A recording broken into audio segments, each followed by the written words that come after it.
फल प्राप्त करने के लिए। तो नो कर्म, नो कर्म यानी क्या हुआ? परिभाषा याद आ गई? कर्म फल में सहायक पदार्थ को नो कर्म कहते हैं। कर्म फल को भोगने में जो सहायक होते हैं उनको नो कर्म कहते हैं। फिर दूसरा जो कर्म है उसका नाम है द्रव्य कर्म। ये द्रव्य कर्म जो होता है, ये द्रव्य कर्म, इसके मुख्य 8 भेद हैं, ज्ञानावरण, दर्शनावरण आदि। तो जिसमें से 4 घातीय कर्म है और 4 अघातीय कर्म है, इनको द्रव्य कर्म कहते हैं। और भाव कर्म जो है, कर्मों के उदय में जीव के भीतर जो अज्ञान भाव है, रागादि भाव है, विकारी भाव है, इनको भाव कर्म कहते हैं। आ गया ना समझ में? कर्म के उदय से जीव के अंदर भाव होते हैं। जैसे क्रोध का उदय आया और सामने कोई ऐसा नोकर्म भी मिल गया क्रोध के लिए, क्योंकि नोकर्म मिले बिना कर्म का फल प्रकट नहीं हो सकता, वो अव्यक्त रहेगा, व्यक्त नहीं होगा। लेकिन नोकर्म के संयोग में कर्म का फल प्रकट होगा।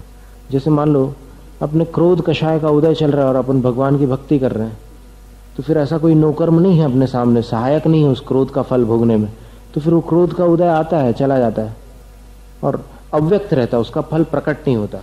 और क्रोध के उदय में अगर कोई सामने से आकर के आप बिना देखे आपसे टकरा जाए तो वो नोकर्म बन गया, और नोकर्म बनने पर फिर आपका क्रोध प्रकट हो जाता है, तो वो फल सामने आ गया। तो ये जो भाव आपके अंदर हुआ है क्रोध का, वो भाव कर्म है। नो कर्म, द्रव्य कर्म और भाव कर्म, ऐसे 3 प्रकार के। इनसे रहित होते हैं सिद्ध परमेष्ठी। लेकिन अरहंत परमेष्ठी, उनके पास शरीर रूप नो कर्म होता है, और अघाती कर्म के परमाणु रूप द्रव्य कर्म भी होते हैं, लेकिन भाव कर्म नहीं होते। क्योंकि अरहंत भगवान वीतराग है, उन्होंने सब विकारों को जीत लिया है, इसलिए उनके भावों में कोई प्रकार का कर्म नहीं होता।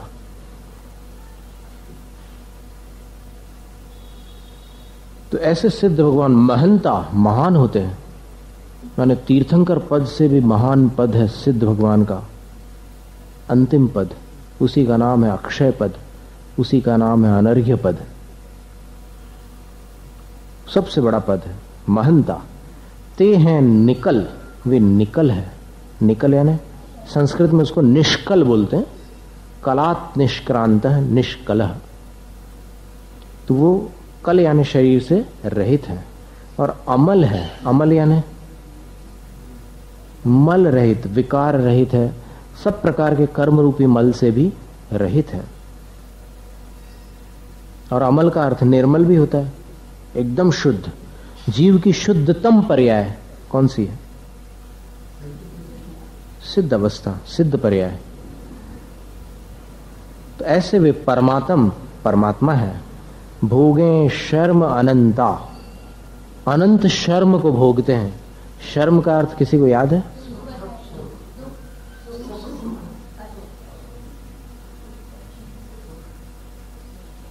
कहां आया था अशर्म? हाँ बताओ जरा, वो पद कौन सा था? जे क्रिया तिने जा और कुधर्म, तिन सरधे जीव लहे अशर्म। और यहां सिद्ध भगवान के लिए कह रहे हैं भोगे शर्म अनंता। शर्म का शर्म सात सुखानी च, शर्म का अर्थ होता है सुख। पूजा में भी आता है। कौन से बोलो?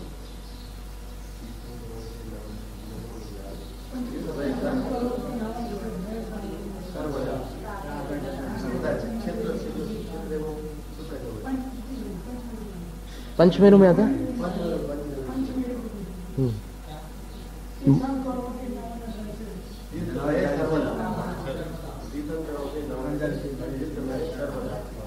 ठीक है, शर्मदा।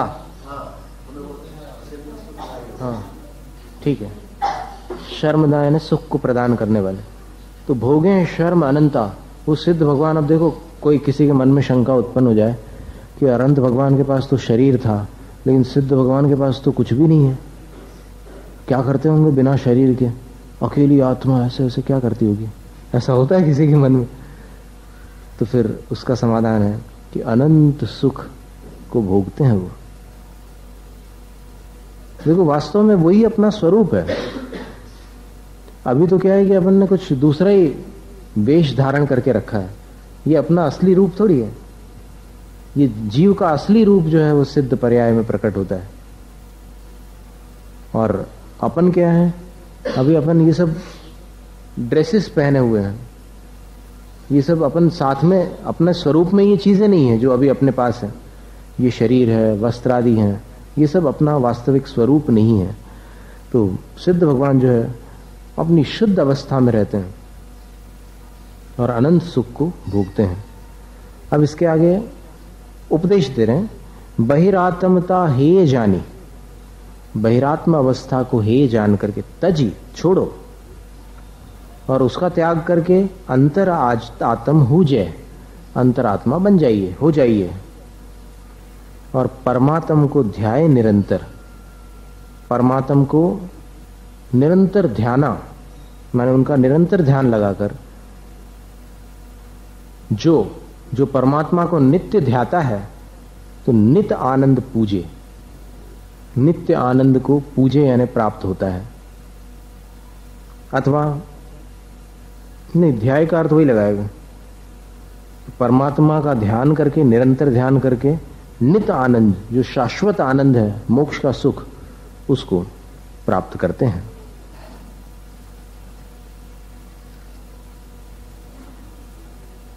अब अजीव की बात आती है।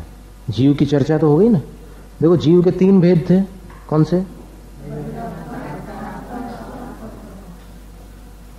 बहिरात्मा, अंतरात्मा और परमात्मा। अब बहिरात्मा तो ठीक है, अब इसकी चर्चा अपने रैणसार ग्रंथ में गुणस्थानों की अपेक्षा से बताइए। पहले 3 गुणस्थानों में बहिरात्मा, फिर चौथे से 12वें गुणस्थान में अंतरात्मा, और अरहंत और सिद्ध भगवान परमात्मा। तो अरहंत भगवान कौन से गुणस्थान के हो गए? नहीं, अभी हमने अंतरात्मा के कौन से गुणस्थान बताए थे? बहिरात्मा के कौन से गुणस्थान? फिर से याद करो, बोलो। सब लोग चुप, बाकी लोग चुपचाप क्यों बैठे हुए हैं? मौन धारण किया क्या? स्वाध्याय के समय हम मौन रखेंगे, ऐसा है क्या? पहले 3 गुणस्थान में बहिरात्मा है, फिर अंतरात्मा कौन से गुणस्थानों में? 4 से 12। तो फिर परमात्मा कौन से गुणस्थान में हुए? 13वें और 15वें? 15 होते ही नहीं गुणस्थान, 14 ही गुणस्थान होते हैं। तो फिर उसके आगे सिद्ध पद होता है। 14वें गुणस्थान से आगे निकल जाओ तो सिद्ध पद है, तो वो भी परमात्मा है। तो ठीक हो गया, पूरा व्यवस्थित हो गया।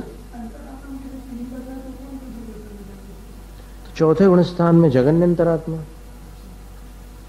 फिर 5वें 6ठे आदि गुणस्थानों में मध्यम, संतोत्ति मध्यम अंतर। एक गाथा आती है कि संतोत्ति उपशांत कषाय तक के मध्यम अंतरात्मा होते हैं, और क्षीण उत्तम, क्षीण कषाय गुणस्थान वाले 12वें गुणस्थान वाले उत्तम अंतरात्मा होते हैं। और उसके ऊपर जो परमात्मा है 13वें गुणस्थान वाले, वो तो परमात्मा ही है। 13वें 14वें और सिद्ध भगवान, ये परमात्मा है। अब इसमें थोड़ा सा मतभेद इस प्रकार भी आता है कि जो ध्यान में स्थित साधु हैं उनको भी उत्तम अंतरात्मा कह दिया है उपचार से। साक्षात अंतरात्मा जो है उत्तम अंतरात्मा तो 12वें गुणस्थान वाले, क्षीण उत्तम, ये तो मूल प्राकृत में गाथा ही है। संतोत्ति मध्यम, अब इसके आगे आप क्या कहोगे? इसमें तो क्लियर लिखा है कि संतोत्ति माने उपशांत कषाय तक के मध्यम, मध्यम का अर्थ मध्यम अंतरात्मा हो गया। तो इस तरह ये अंतरात्मा के 3 भेद होते हैं, जगन्य, मध्यम और उत्तम। और फिर अपन विचार भी करो कि जो जगन्य है और उत्तम है उसके बीच वाले को ही तो मध्यम कहते हैं। जगन्य 4थे गुणस्थान वाले, उत्तम 12वें गुणस्थान वाले, तो फिर मध्यम कौन से गुणस्थान वाले होंगे? 5 से 11 होंगे, बिल्कुल सीधी बात है। जब चौथा जगन्य है और 12वां उत्तम है तो मध्यम क्या हुआ? अब यहां पर 4.5 और 5.5 ये व्यवस्था नहीं है गुणस्थानों में, 5वें से 11वें गुणस्थान तक मध्यम हो गया। फिर परमात्मा के दो भेद आपको याद हो ही गए, सकल परमात्मा और निकल परमात्मा। सकल परमात्मा को अरहंत कहते हैं, निकल परमात्मा को सिद्ध कहते हैं। अब सिद्ध परमेष्ठी वहां पर क्या करते होंगे, इसका समाधान है कि वहां पर उनको अनंत सुख होता है, इसलिए उनको और कुछ करने धरने की आवश्यकता नहीं है, क्योंकि जीव जो कुछ भी करता है सुख प्राप्ति के लिए करता है। आप भी यहां पर क्यों आए, क्यों आए यहां पर छेड़ाला सुनने? अच्छा, आप अभी वापस घर क्यों जाओगे इसके बाद? जो कुछ भी किया जाता है वो सब सुख पाने के लिए किया जाता है। यहां तक कि कोई अज्ञानी जीव मूर्खतावश आत्महत्या भी करता है तो यही सोचकर करता है कि इससे मुझे सुख मिल जाएगा। यही सोचकर करता है कि नहीं? अभी जो दुख हो रहा है मुझे, इससे मुझे छुटकारा मिल जाएगा, यही सोचकर आत्महत्या तक के करता है। जबकि वो व्यवस्था वैसी नहीं है, उसकी नादानी, उसकी नासमझी है, तो वो वैसा करता है। तो हर प्रयास सुख के लिए किया जाता है। तो सिद्ध भगवान को जब सारा सुख मिल गया है तो अब उनको करने धरने की क्या आवश्यकता है? इसलिए एक शब्द है कृतकृत्य। सिद्ध भगवान जो होते हैं कृतकृत्य होते हैं। कृतकृत्य माने कर चुके हैं करने योग्य कार्य, जो यानी जिन्होंने करने योग्य सारे काम पूरे कर लिए, अब कोई काम बचा नहीं है, वो सिद्ध भगवान है। तो इसलिए कृतकृत्य को कोई आकुलता नहीं होती। और अपन अपनी बुद्धि से सोचो कि भाई वहां पर कुछ नहीं करते हैं तो फिर कैसे उनका टाइम पास होता होगा। तो ये टाइम वाइम पास करने की बात वहां पर नहीं है। उन्होंने टाइम का पूरा सदुपयोग करके वो चीज प्राप्त कर ली है कि अब बस अनंत काल तक के वो आनंद में मग्न रहेंगे। आगे चल करके बतलाएंगे छठी ढाल के अंत में। अब अजीव की बारी है। चेतनता बिन सो अजीव है,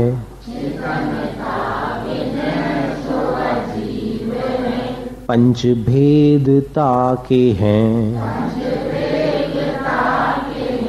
पुद्गल पंच वरण रस पन गन।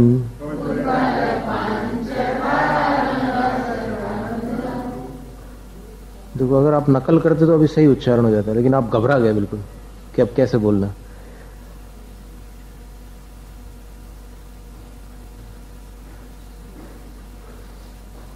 कैसा करेंगे? एक मिनट, हम फिर से बताते हैं। रसपन है क्या? रस गंध है ना? रस के बाद पन नहीं लिखा, पन लिखा हुआ है।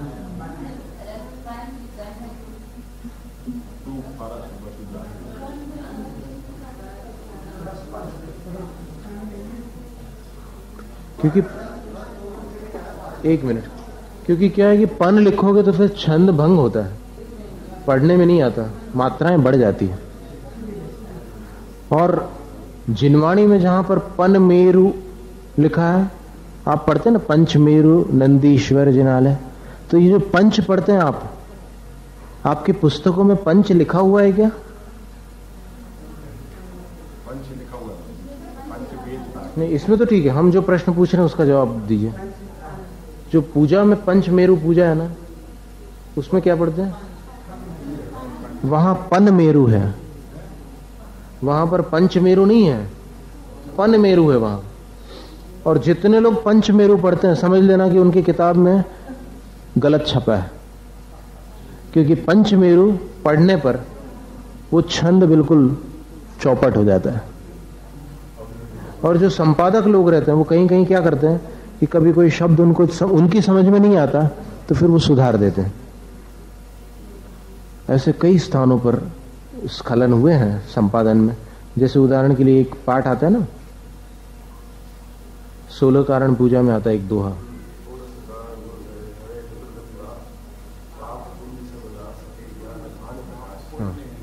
पाप पुण्य सब नाश के, ऐसा पढ़ते ना, वहां पुण्य शब्द गलत है, पाप पुंज सब नाश के।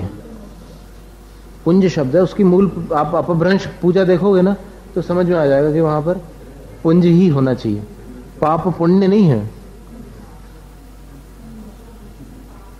पाप पुंज सब नाश के, ऐसा पाठ है।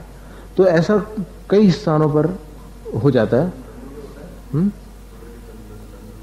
हाँ, उदक चंदन आप कैसा पढ़ते हैं? तंडुल पढ़ते हैं ना? हाँ, वो तो बतला चुके हैं वैसे, चौमासे में बताया था ना। हाँ हाँ, तंदुल, ल तो ठीक है, द नहीं चाहिए, तंदुल नहीं होना चाहिए, तंडुल होना चाहिए। और त को ट नहीं बोल देना उसके साथ साथ, नहीं तो टंडुल बना दो।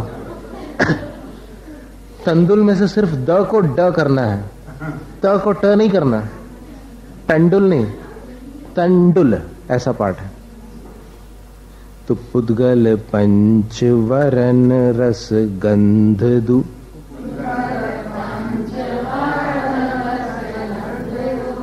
फरस वसु जाके हैं,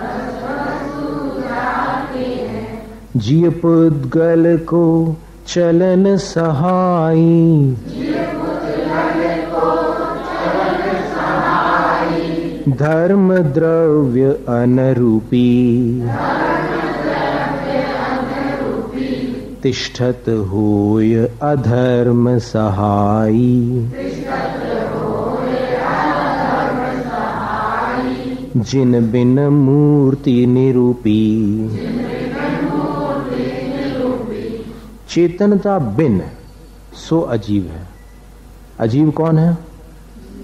अजीव सो है, माने वो है जो चेतनता रहित है, जिसमें चेतना नहीं है, वो अजीव है। और ताके भेद पंच हैं, उसके 5 भेद हैं। अजीव द्रव्य के 5 भेद कौन से हैं? तो नीचे लगे पुद्गल। अब पुद्गल की पहचान बतला रहे हैं साथ में। पंचवर्ण, पुद्गल के पास 5 रंग होते हैं। और रस, रस भी 5 होते हैं। और गंध दु, 2 गंध होती हैं। और फरस वसु, फरस यानी स्पर्श, 8 प्रकार के स्पर्श होते हैं। तो ये पुद्गल द्रव्य की पहचान हो गई। स्पर्श रस गंध वर्णवंतः पुद्गलाः। तो 5 रंग होते हैं। कौन से 5 रंग होते हैं? लिखना है? लिख लो। हरित वर्ण, रक्त वर्ण, 5 वर्ण बतला रहे हैं पुद्गल के। हरित वर्ण, रक्त वर्ण, कृष्ण वर्ण, पीत वर्ण और श्वेत वर्ण। अब इनके कॉम्बिनेशन से दुनिया के सारे कलर्स बन सकते हैं। इनके अलग अलग अनुपात में मिला दो इनको, तो सारे रंग बन सकते हैं। जैसे उदाहरण बताया हूं आपको।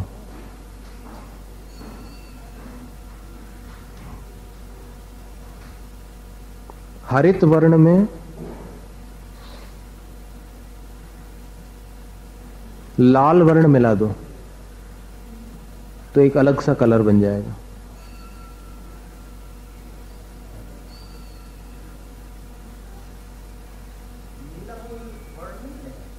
इसमें हरित लिखा हुआ है,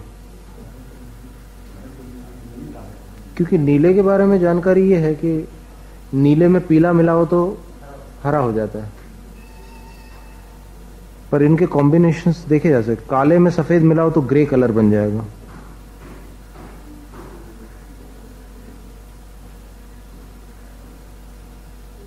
ठीक है, ये 5 वर्ण है, लिख लिया ना। हरित वर्ण, रक्त वर्ण, कृष्ण वर्ण, पीत वर्ण और श्वेत वर्ण। फिर 5 रस होते हैं, यानी 5 प्रकार के रस यानी स्वाद। कौन से 5 प्रकार के स्वाद हैं? ये खट्टा, खट्टा मीठा साथ में मत बोलो। खट्टा अलग है, मीठा अलग है। फिर चरपरा, चरपरा, चरपरा यानी मिर्च मसालों का जो स्वाद होता है, तीखा बोलते हैं गुजराती में। गुजराती में तीखा बोलते हैं। कड़वा, कड़वा जैसे करेला है। कषायला, कषायला यानी आंवला है, हरड़ है, कषायला स्वाद होता है। तो ऐसे 5 प्रकार के रस हो गए। ये पुद्गल के गुण हैं। और जीव तो सिर्फ जिह्वा इंद्रिय के माध्यम से उसका स्वाद जानता है। लेकिन क्या होता है कि खाते समय इतना तन्मय भाव आ जाता है राग के कारण, तो उस राग के कारण एकदम ऐसा लगता है कि ये जो मिठाइयाँ हैं या फिर ये जो नमकीन है, उसको खा करके मैंने बिल्कुल अपने आत्मसात कर लिया, आज तो आनंद आ गया। इस प्रकार वो एकत्व, वो जो बुद्धि है उसकी, शरीर और देह में एकत्व बुद्धि है ना, शरीर और आत्मा में, तो देह जीव को एक गिने। उस एक गिनती के कारण वो जो चीज खाता है वो सोचता है कि अब वो मुझ में लीन हो गई, जबकि लीन कुछ नहीं हुई। अभी ऑपरेशन करके निकाल सकते हो, थोड़ा सा उसके आकार प्रकार में परिवर्तन आ चुका होगा, लेकिन वो चीज जो है अभी अलग रहती है, जीव से थोड़ी मिक्स होती है कोई चीज। जीव सिर्फ उसके स्वाद का ज्ञान करता है, और ज्ञान करते समय राग के कारण जो स्वाद उसको इष्ट होता है, राग ही फैसला करता है इष्ट और अनिष्ट का। जो राग को प्रिय नहीं है वो उसको अनिष्ट है, जो राग को अच्छा लगता है वो उसको इष्ट है। तो राग के कारण उसको लगता है कि मुझे अपनी इष्ट वस्तु प्राप्त हुई, ज्ञान जानता है कि प्राप्त हुई है, और राग उसमें इष्ट बुद्धि करता है, फिर हर्ष भी होता है उसको। बस इसी का नाम कषाय है, और इसी में जीव फंसा हुआ है। अभी लाख समझाओ, लेकिन फिर भी खाते समय पूरा भोजन जब तक पूर्ण न हो जाए तब तक वो सावधान नहीं रह सकता। कर सकता है तत्व चिंतन पूरा भोजन करते समय, अगर कर ले तो बहुत बड़ा महापुरुष माना जाएगा। भोजन करते करते बीच में कहीं ना कहीं वो लीन हो जाता है उसके स्वाद में, माने उस समय फिर उसको ये विवेक, मतलब ये ध्यान में नहीं रहता। विवेक ठीक है, एक श्रद्धा में तो ठीक है, एक बात बैठी है कि जीव और शरीर अलग है, ये पुद्गल द्रव्य और इसके ये स्पर्श रस गंध वर्ण आदि गुण है। भोजन के बारे में आप देख लो, ये मिर्च है, तो मिर्च में आप समझ जाएंगे कि इसमें 5 प्रकार के रसों में से कौन सा रस है, चरपरा। तो फिर उसको स्वाद लेते समय आप जान भी लेंगे, स्वाद जिह्वा इंद्रिय के द्वारा आप जान भी लेंगे कि हाँ ये स्वाद है। लेकिन फिर भी जब खाते समय वो जो अपने एक राग उत्पन्न होता है, उस राग के समय ये सब स्वाध्याय एक तरफ रह जाता है, और उस समय तो आहा बस वो याद रहता है ये स्थिति हो जाती। सरस बनावेलू छे आज तो ये सब स्थितियां आती है। कड़वा कषायला। फिर गंध 2 प्रकार के होते हैं, सुगंध और दुर्गंध। फिर स्पर्श 8 प्रकार के हैं, शीत उष्ण, लघु गुरु, लघु का अर्थ हल्का, गुरु यानी भारी, कोमल कठोर, यानी कोमल को मृदु कहते हैं, मृदु, और कर्कश, कर्कश यानी कठोर, कोमल कठोर। फिर रूखा और चिकना। यहां पर चिकना गुजराती वाला चिकना नहीं लेना, गुजराती में चिकना का मतलब चिपचिपा, जो चिपक जाए, लेकिन यहां चिकना का अर्थ क्या है, स्मूथ, लिस्सा जिसको बोलते हैं गुजराती में, उसको यहां पर चिकना कहा गया। तो ऐसे 8 प्रकार के स्पर्श होते हैं। ये चीजें जिसमें पाई जाए, समझ लेना कि वो जीव द्रव्य नहीं है, वो पुद्गल द्रव्य और अजीव है। ठीक है ना? तो इसलिए जितने ऐड होते हैं टेलीविजन पर आने वाले, वो सब पुद्गल द्रव्य की महिमा को प्रकट करने वाले होते हैं, उसमें जीव की कहीं भी महिमा नहीं आती। फिर इसके बाद आकाश और काल द्रव्यों का वर्णन अगले काव्य में किया गया है। तो आज अपन इतना याद रखो, इसको धर्म और अधर्म द्रव्य की भी चर्चा है आगे की 2 लाइनों में, लेकिन पुद्गल के ये जो गुण हैं इनको आप कंठस्थ कर लो। ठीक है ना? कितने गुण हो गए कुल मिलाकर के? 5, 5, 2 और 8, 20 हो गए। और फिर 20 के अलावा एक पर्याय होती है पुद्गल की, ये तो गुण हो गए, और पुद्गल की एक पर्याय होती है, उसका नाम है शब्द, ध्वनि। ध्वनि जो है पुद्गल का गुण नहीं है, एक पर्याय है पुद्गल की, उसके 7 भेद होते हैं, सा रे ग म प ध नि, और फिर उसमें शुद्ध और कोमल स्वर के भेद से और भेद प्रभेद बन जाते हैं, तो 12 प्रकार के स्वर बन जाते हैं। तो ऐसे स्थूल रूप से 7 स्वर होते हैं। तो ऐसे गिनेंगे अपन पुद्गल के भेद प्रभेद, उनके गुण आदि, तो फिर कितने हो जाएंगे? ये 20 तो उनके मूल गुण हो गए, और फिर 7 स्वर और मिला दो तो 27 हो जाएंगे। और 27 जो है ये 5 इंद्रियों के विषय हो गए। रसना इंद्री के 5 विषय हो गए, घ्राण के, स्पर्श के 8, और चक्षु के कितने रंग होते हैं बताया? अभी बताया था ना, 5। और फिर कर्ण के 7 स्वर होते हैं, सारे गम पधनी। उनको अगर व्यवस्थित क्रम से बोला जाए सारे गम पधनी को, तो फिर संगीत कहलाता है। और अव्यवस्थित बोला जाए, चिल्ला चोट मचाई जाए, तो फिर चिल्ल पाँव करोगे तो फिर वो नॉइज कहलाता है, म्यूजिक नहीं, शोर कहते हैं उसको। एक संगीत है और दूसरा शोर है। तो पुद्गल द्रव्य के 20 गुण है। कौन बता सकता है? हाँ बोलिए। 8 स्पर्श कौन से?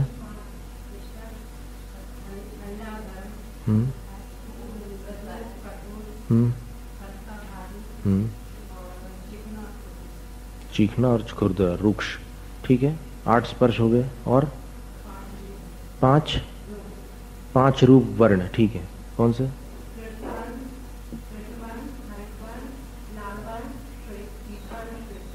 ठीक है।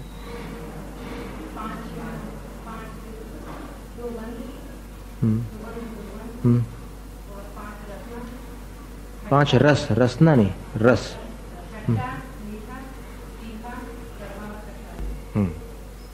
और किसी ने याद किया?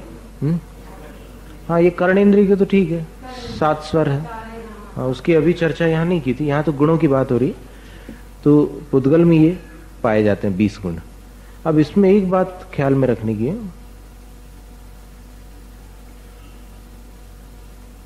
कि 8 स्पर्श जो होते हैं वो पूरे के पूरे परमाणु में नहीं होते, स्कंद में होते हैं। ये ध्यान में रखने का।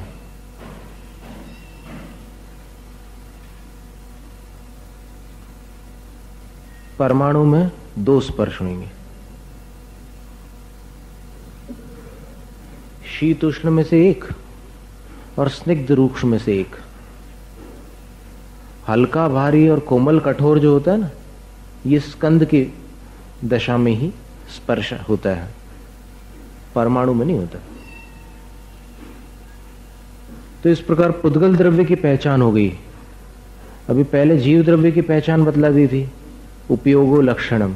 फिर अब पुद्गल द्रव्य की पहचान बताई कि जिसमें स्पर्श हो, रस हो, गंध हो और वर्ण हो, उसको पुद्गल द्रव्य कहते हैं। और इसी को रूपी द्रव्य भी कहते हैं।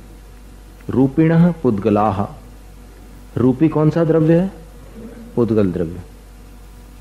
अब इसके आगे लिखा है धर्म द्रव्य। धर्म द्रव्य कैसा होता है? तो अनरूपी, अनरूपी यानी अरूपी होता है। धर्म द्रव्य में ये रूप रंग आदि नहीं होते। और कैसा होता है? जीव पुद्गल को, जीव द्रव्य और पुद्गल द्रव्य, इन दो को चलन सहाय, चलने में सहायक होता है। देखो, चलने फिरने वाले द्रव्य कौन से हैं? 6 द्रव्यों में से 4 द्रव्य जो है वो हिलते डुलते नहीं है। याद रखने की बात है। 6 में से जो 4 द्रव्य होते हैं वो हमेशा एक जगह रहते हैं। जैसे आकाश द्रव्य है, आकाश कभी हिलता डुलता नहीं है। धर्म अधर्म द्रव्य है, ये भी कभी हिलते डुलते नहीं है। और इसी प्रकार काल द्रव्य है, तो काल द्रव्य भी जो है वो भी कभी स्थानांतरित नहीं होता। फिर बचे कौन से द्रव्य? जीव द्रव्य और अजीव नहीं है, पुद्गल द्रव्य। पीछे भगवान है।